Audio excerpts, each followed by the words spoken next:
Hello, and thank you so much for taking the time out to listen. Today, I titled this message on testing whether someone is faithful and true. On testing whether someone is faithful and true. You know, in the scriptures where it talks about testing the spirits. And for some of you all, you may have just simply read that and said, okay, I get it. I'm going to test the spirits. And then you realized, wait a minute, what exactly am I going to say or do in order to test the spirits? It all depends on what the situation is and what you're trying to figure out. That scripture is 1 John 4, 1 through 6. And it goes like this. Beloved, do not believe every spirit, but test the spirits to see whether they are from God. For many false prophets have gone out into the world. By this you know the Spirit of God. Every spirit that confesses that Jesus Christ has come in the flesh is from God. And every spirit that does not confess Jesus is not from God. I'm going to continue to read. This is the spirit of the Antichrist, which you heard was coming and now is in the world already.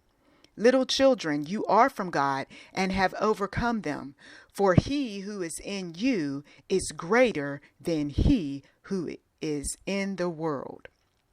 I'm going to continue. They are from the world, therefore they speak from the world, and the world listens to them. We are from God.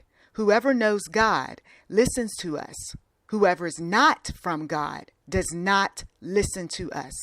By this we know the spirit of truth and the spirit of error. Now, that's a lot for that one who, let's say you need to test the spirits with regard to whether someone in fact is a believer in Jesus Christ.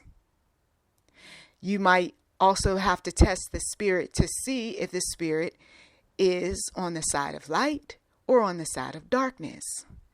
You may also have to test the spirit to see if you're dealing with a worldly individual versus a spiritually one. Okay? So when it comes to spiritual matters, there is the testing, if you will. But let's just say that there is a testing that you need to do to see whether someone is faithful and true. One of the things that an individual told me, who isn't the least bit into the Lord like that, but he did say that he wanted to find out whether a young lady was in fact faithful and true. What he did was he set up a account where he posed himself as a man who was interested in the young lady. The woman who he was involved with had been in a situation where she was doing some things that caused him to question whether or not she was faithful and true. And so he came up with a dummy account. He went back and forth in conversation with her. And some of the things that he said to her were very flattering. And he was encouraging her to chat more, possibly meet in the future. She didn't know that this was the man that she was currently dating that had this dummy account. But she passed the test. It turned out that she said, "Thank you so much for all of the nice things that you've said. And I really wish you the best, but I am in a relationship with someone." For some of you all, you might have to do this sort of thing because something has arisen to cause you to question whether or not someone is faithful and true. I know for some individuals, they say, "Oh, but that is shady. That's manipulative. That's this and that's that." We're talking about people making some serious decisions in the future, like marriage, having sex, sharing a household together, possibly having babies, you need to pull out all of the tests. You need to create a lot of different scenarios to determine whether or not this person is going to be honest, faithful, true, the type that's easily forgiving, a person who's trustworthy with the bank account that you might be considering on making it a joint bank account. So you test and you put $100 in the bank account and you see what they do with that. And then you put $200 in the bank account that they have access to and you see what they do with that. You see, there were tests that were done in the past that I paid attention to back when I was dating. And some of those tests were taking me to one of those fast food restaurants to see how I reacted. Other tests were, I need you to help me with something. And of course, it isn't glamorous. It might be just a simple household cleanup or organizing or running an errand. And I did pass those tests. The individuals would say something like, oh, you're a good woman. Oh, you're nice. Oh, see, I like a woman like you. But did they do so well when I tested them? No. Back then, there wasn't the cell phones like they are now. So there were pagers, and some of you all remember that. And so you're in the presence of the individual, and they're touching their side, because back in those days, you used to put a pager, if you got one of those clips, on your side. And so the vibration would go off, notifying them to call someone back. And back then, you either used a pay phone or you asked to use someone's phone, or whenever you got home, you called them back, or you used your workplace phone. And so they would take their hand and they would proceed to keep touching their hip. And then they would be quiet about the pager. There would be that awkward silence. And then I would ask that question. Do you need to make a phone call? You see. And so for some of them, they were a bit anxious, wanting me to wrap up whatever we were doing. So there's somebody else. No. And then eventually somebody else reveals herself. There were those moments of seeing whether the person was angry, easily angered. So we're out there in a long line. We're busy shopping in a busy area. We're in traffic. And I would look over and see that anger creep up. And were they quick to get over that anger? No, still fuming about what happened earlier. We got ourselves a hothead, you see. Sometimes people are putting on a false front. It is not true. It is not honest. They're saying one thing and doing something else. They are not committed. They're not dedicated. They're not faithful. We are testing people because this might be, once again, a situation where I'm trusting this person with a business. I'm trusting this person with my bank account. I'm trusting this person with my children. Let's stop right there. We have too many people in this world that do not like nor respect children. And they are willing to do just about anything with a child. And so the testing, if you will, takes place on whether or not this person can be trusted with your child. There's a way of doing that without putting them in harm's way. You are there, you're present, but you decide that maybe you don't want to discipline your child in the typical way that you discipline them because you want to see how that person reacts or responds to your child. And then you see that they get up and they're very abrupt and they're mean. Oh, excuse me. What are you saying? What are you doing right now?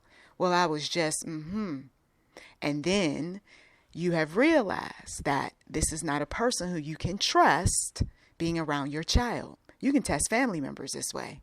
And I've seen that sort of thing where, oh no, that one, you don't want to leave your child with that one.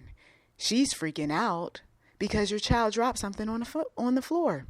She's freaking out because the toddler went over there and touched something that she didn't want to put up. Saying things like, you need to teach your children. I don't move things when children come. For some of you all, you were used and abused. And so this is why it is very, very important for you to make sure that the right people are around you, around your children, you see. And so it is essential for you to make sure that people pass tests. I know for me over the years, I had to test my own children, to see if they had the mindset not to go off with a stranger. Did they have the mindset not to steal? To see if they were easily angered, impatient, rude. And let's go over these things, shall we? We have adults who God, He considers all of us His little children. And they still haven't figured out that you are not winning relationships, quality relationships, because you refuse to get your head in the game in terms of being that respectful, loving, kind person. And so that one breaks up. And that one doesn't want to be around. And that one has found someone else. And that one has built her family with someone else. How many times does dare we say it, adult have to be told, whether yelling or quietly talking to them, that what you're saying and what you're doing is disrespectful? It's mean. That is not how we talk to one another. If you want respect, you have to give respect, whether online or offline. How many times do we have to remind individuals about love? Simple love. Some are incapable, unfortunately, of loving. And if they're not able to love you, how are they going to be faithful, honest, and true? Shall we test them on love? He's having trouble saying he loves you. He's got some unresolved issues. Are you sure you want to sleep with him? Are you sure you want to sleep with him again? He has already told you that he is not committed to you, that he has other people who he is seeing. And for some individuals, they think that they can convince a man to change. A man has to want to change. He has to desire being a faithful, honest, and true person. And if that is not in his spirit, and this isn't something that I'm ready to do at this particular time, no amount of makeup, long eyelashes, beautiful wigs, gorgeous apparel, or a brick house of a body is going to make that man stay true to you. I had a thing where I would buy gifts when I would date. And my mother stopped me and said, "Stop. Are you receiving as much as you're giving?" Lord Jesus. There comes a point where you have to let someone know that I'm not comfortable, that I don't feel like you're being faithful, honest, and true. And of course, for some individuals who don't want you to leave, they don't want you to establish boundaries. They're going to say that you're mistaken, or you really don't know what you want, or you don't know what you're talking about, or I did do for you, see? And that item that they got you, let's just be honest, was cheap, was useless. It wasn't something that they would have even bought for themselves. The writing is on the wall for some of you all. The writing is indeed on the wall, and some of you all are breaking out of the deception. And your manipulator doesn't like that and is trying to win you over by pretending to be faithful, by pretending to be honest, by pretending to be the type of individual that you said you wanted in your life.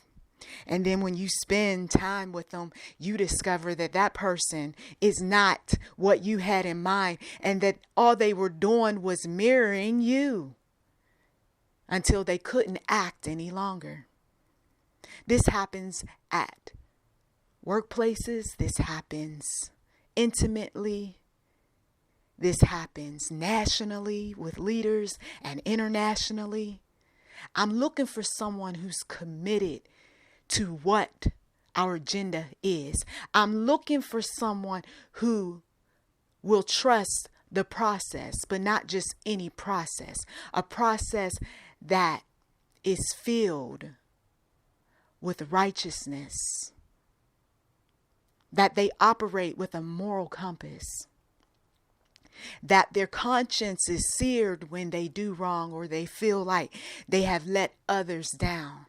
And no matter how many computer generated tests that people come up with, there are some people who know how to answer all the questions right. And then when you sit in their presence beyond paperwork, you discover that you're dealing with a narcissist. You're dealing with a psychopath. You're dealing with a great actress or actor. You're dealing with someone who is not of this world, but is possibly transformed by the renewing of their mind.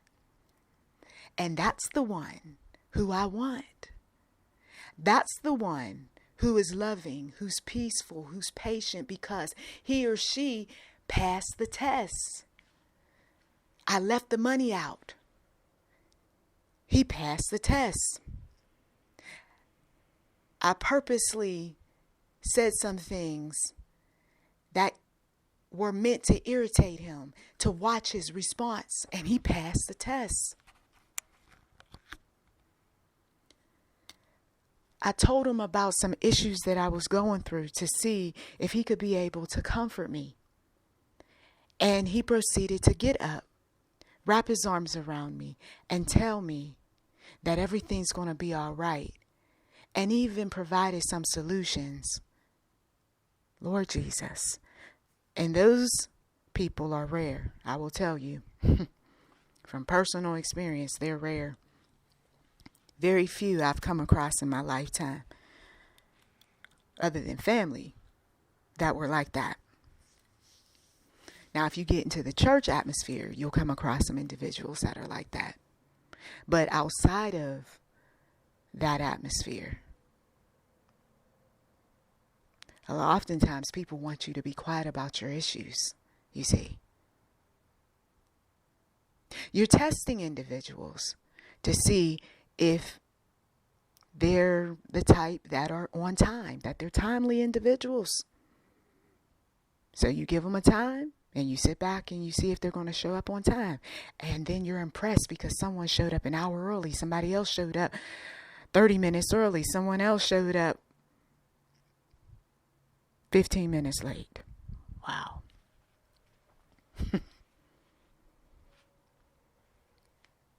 I give someone multiple tasks and I see if they are, in fact, multitask oriented, or were they just telling a lie during an interview.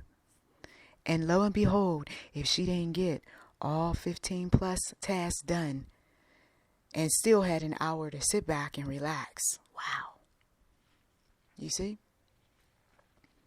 And so for some of you all, I know that you are still on a quest to find the right people that are going to be in your circle for the rest of your years. That you are trying to employ the right people who are going to be with the company for a while. You keep on pressing forward. The Lord is going to bless you because you are tuning into Him. You are praying for the wisdom to create a test for someone who you want to be in your circle. You're asking the Lord for patience because, of course, people do let you down. But then give them an opportunity to redeem themselves. And if they still can't seem to get it right, well, that's a person who, I regret to inform you, but we've moved on to another candidate. I thank you as always for taking time out to listen. You've been listening to YouTube NM Enterprise 7. Feel free to like, subscribe, comment, and we do welcome giving on this channel. And thank you to those who have already given. The links are in the description box. Blessings to you.